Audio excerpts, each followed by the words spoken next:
Civil engineering गर्दा के अब हजुरले सिभिल इन्जिनियरिङ पढ्न सुरु गरिसक्नुभयो अनि इन्ट्रेस्ट भएर गर्नुभयो, कोहीले नभइकन गर्नुभयो। तर अब हामीले काम गर्ने भनेको त बेसिकली स्ट्रक्चरहरूमै त हो नि, फिल्डमा चाहिँ। अनि त्यही भएर चाहिँ अब चाहिँ के गर्नु भन्दा कुनै पनि नयाँ ठाउँ घुम्न जाँदा या आफ्नै घरको वरिपरि पनि अलिकति कन्सियसली त्यो कुरालाई एब्जर्भ गर्नु के, इन्फ्रास्ट्रक्चरदेखि अब पुल यसरी चाहिँ पुल बन्दो रहेछ है, त्यो थाहा नभए पनि त्यो टपिकमा भरै हजुरलाई त्यो ब्रिजको बारेमा कसरी डन्डी बान्ने, कसरी के भनेर त्यो डिजाइनको कुरा थाहा छैन भने पनि यसो अब्जर्भ चाहिँ गर्नु है।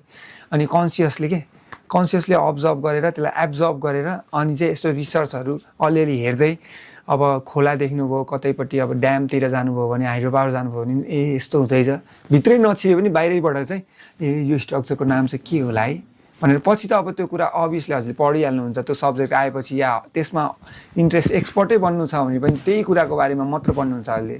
त्यो पनि यसो बानी चाहिँ बसाल्दाखेरि चाहिँ अब स्ट्रक्चर कोहीको टप धेरै तानेको छ कि घरमा के बिमै दिएको छैन कि कुनै ठाउँमा वाल सिस्टमको घर कता कता बनेछ हो, त्यस्तो अलिअलि हेर्दा अब्जर्भ गर्दा चाहिँ अनि त्यो आफूलाई इन्ट्रेस्ट बढ्दै जान्छ क्या। अनि इन्ट्रेस्ट बढ्दै गएपछि चाहिँ अलिअलि पढेको बेला पनि त्यो कुरा रिलेट हुन्छ क्या।